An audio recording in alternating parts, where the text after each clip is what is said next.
Hey guys, this is one of my favorite spots to go to every morning for my morning walk. And as you can hear probably in my voice. Okay, so I'm gonna sit down and show you actually this little spot here and how gorgeous this is. Oh, I love this place so much. I don't know, I'm not the best cameraman, but I'm gonna try my best. So I was walking, I was thinking about content creation, and I was wondering, like, we make it so hard on ourselves, you know, we make it so complicated, and it doesn't need to be. I think I finally made a decision to stop trying. I know I keep saying this. I know there's a video I've made a couple of years ago where I said I was gonna stop trying. Here I am trying again. And trying is not necessarily trying in the sense of trying hard or something. But yeah, it's even anytime we feel that there's hardship or there is struggle in the way that we do the thing, that means we are trying for something. Because a little bit of friction is to be expected. Like right now, I do feel a little bit of friction around this. Having people kind of walk in the background and me talking to a camera is not something that I feel comfortable doing. I don't feel comfortable showing myself randomly like this in a setting that is not controlled, if you will. You know, I very much would prefer to be in my little office, little corner in my desk. I control the lights and I control everything, and I control the sounds around me and who comes in and who doesn't.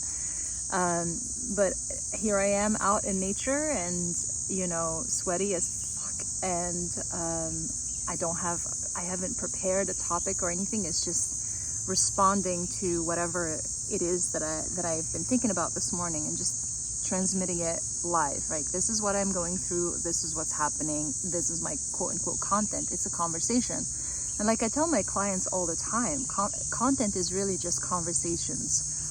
It really is just that. Like when I'm creating a piece of content, I'm really thinking about either past me or a real person or you know, kind of like a scenario in real life. It's not an invented scenario, you know? So the only difference is that when I'm doing it that way, where I'm going and I'm setting myself up in the office and I'm setting the lighting and I'm setting the audio and I am processing the idea and I am structuring like my main points and I'm recording and I am editing and I'm doing all these things. The only difference is that I have more control over that. I have control over perceived quality of what I create from that space. And don't get me wrong, like there is definitely value in that. Like I'm not saying I don't want to do that. Of course I want to do that too.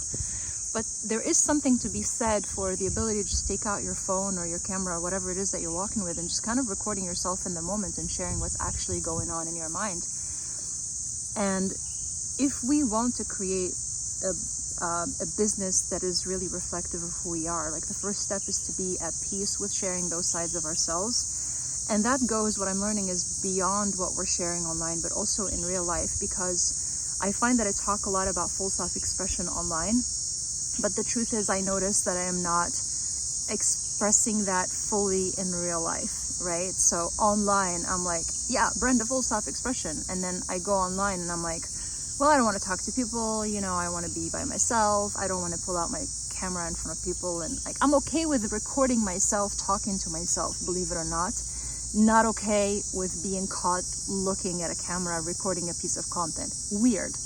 Because it is so much more normal for people to pull out their phones and take a selfie or record themselves or whatever. But it's not very like socially accepted to pull out your phone and do a voice memo where you are journaling in public. And somehow that I feel comfortable with, and this I don't. And the reason is because it's simply something that I've done more often, more frequently.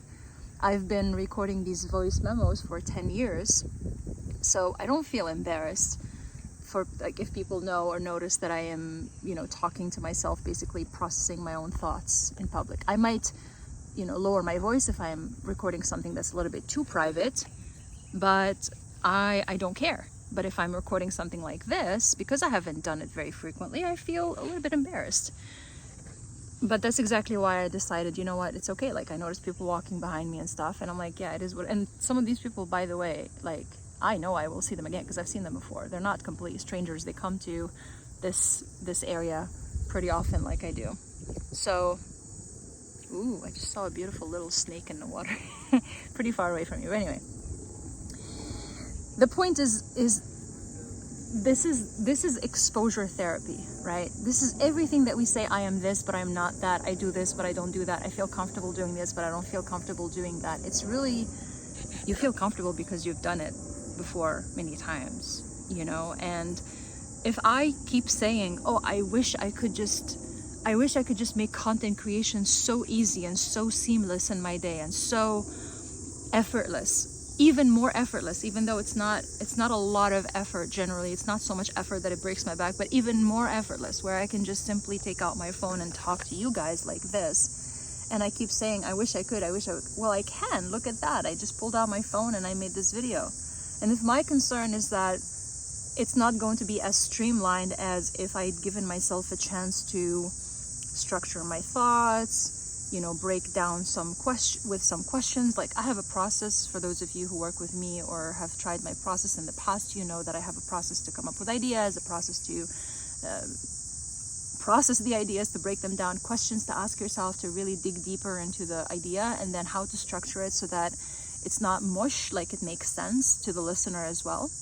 I think there's a lot of value in using that process, but I can't let that limit me in every single piece of content that I create. I want to be able to share more with you guys. I want to be able to share something like this, like we are walking together outside and we're talking about life and our business, because my business doesn't just happen on that one day that I publish that weekly video, or, you know, it happens every single moment that I'm awake, that I'm aware, that I am working on it, and more often than not outside of, because if you have a business, you know that, like, especially if something that you love, the line between your life and your business are really blurry, and I had to do a lot of work to create that separation so it doesn't take over my life. But still, I love it so much. It's not something that I do 9 to 5. So why would my content be limited that way? So if there's anything that you keep saying, I wish I could, I wish I could find a way to make it work, well, just allow yourself to do it that way. Like I always said, I wish I could find a way to make content work for me, because there is that, one of the struggles that I have with content creation is that I don't want to lean too much on human design and things like that. You know, I don't want that to become a limitation, but it's good to know.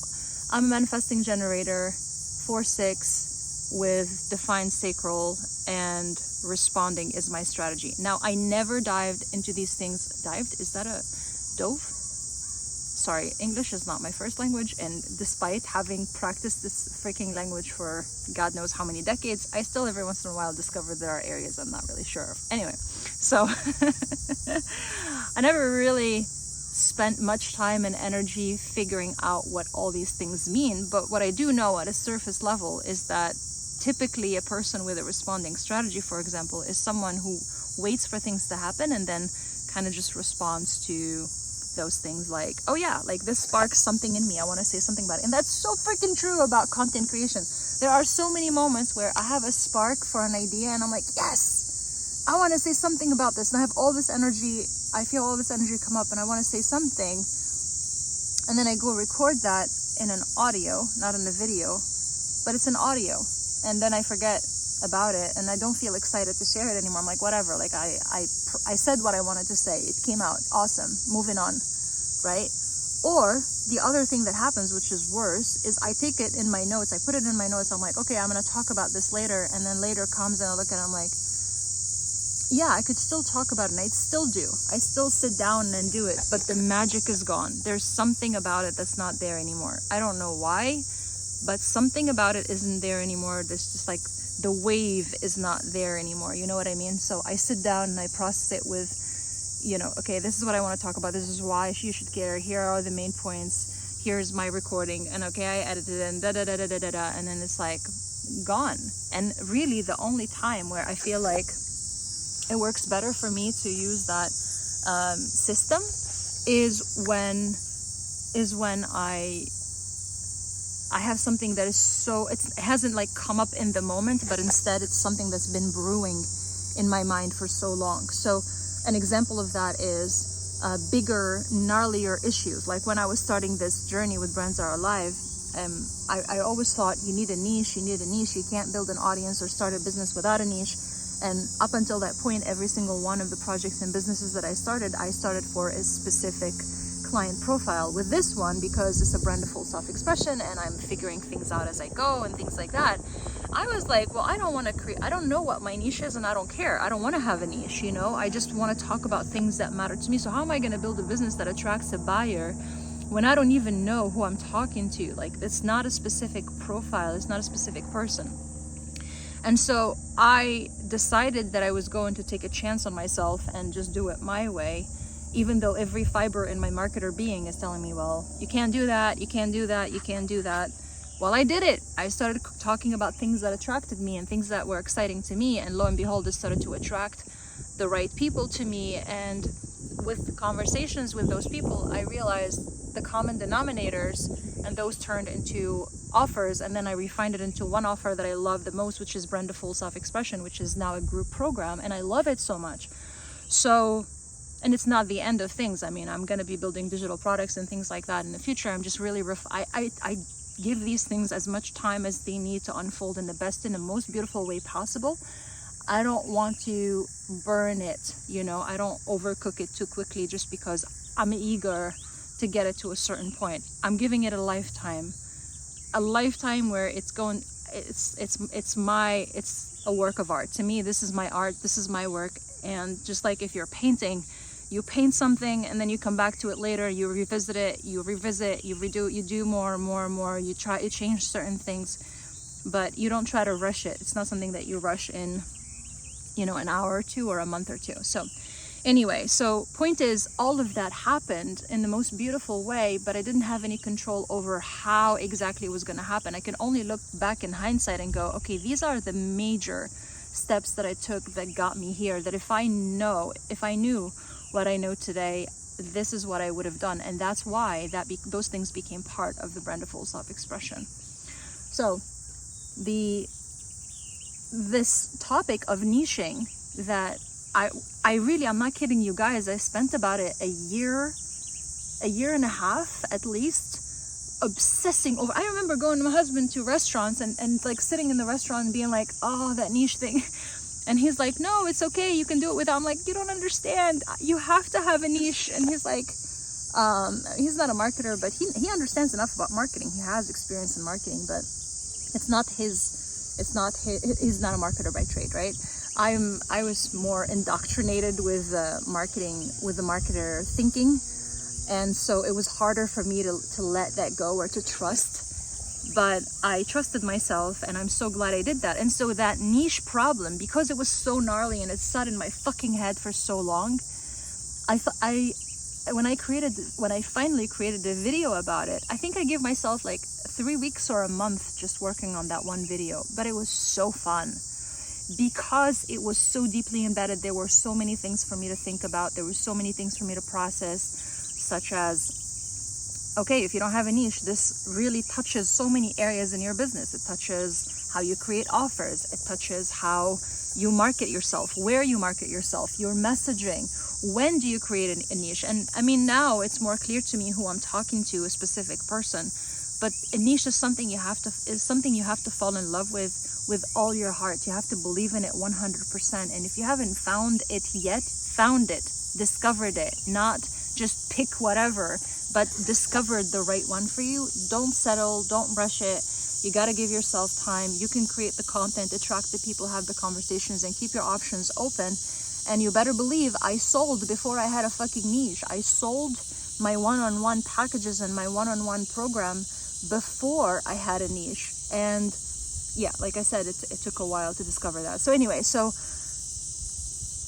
all this to say, like, I just kept myself tied to this. I wish I could find a way that works for me with content creation more effortlessly, for so long.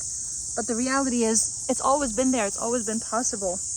I think sometimes because something feels so easy and it feels so effortless that we don't think it's valuable. We don't think it's, I gotta move away from here. I love having the sun in my eyes, in my face. I am a fucking psychopath. I can stare at the sun. for so long, but I gotta move away. Okay. We try to make our life, we look at it and we think it can't be this simple or it can't be this easy or whatever, because we think this is the reason why certain things aren't working, because we're not doing them right. But a lot of times they would work the way you want them to. They would work. You can do it your way. It is going to work. But if it's not working yet, it's not because your way doesn't work. It just means that either it's taking a little bit longer, or there are other variables for you to look at. But it doesn't mean that you have to change the way you're doing it. Do you know what I mean? And I think the most helpful thing, if you're going through something like that, where you feel like you have a lot of resistance, for example, again, going back to the example of how I make my content, or you feel resistance to, I don't want to create a niche yet, I just want to allow myself to express myself fully and freely and see what comes out of that. I want to create something that feels true to me. The best way is to find somebody who's done it, because they can be evidence for you. You can look at some other people who did it, and that will tell you that, look, these people did that despite not having those things, despite not doing those things. And that is, I think, one of the most helpful ways to get yourself to a point of belief, because that belief is so freaking important. I can't even tell you how important it is to have that strong frame, that strong belief that this does work. Because when you believe something is going to work, you show up completely differently. You show up with more intensity, you show up with more consistency, you show up better, and your results are, of course, your results are so much better as a result of that. So, you know, it only makes sense. So that's it. I think this is a good time to wrap it up. And it's always difficult to let these things go, because I just want to keep going on and on and on, talking about everything that I'm thinking about. But I think this is already pretty long, 17 minutes. So hope you found some help and value in it. Hope you enjoyed it like I did, and I'll talk to you guys soon. Bye.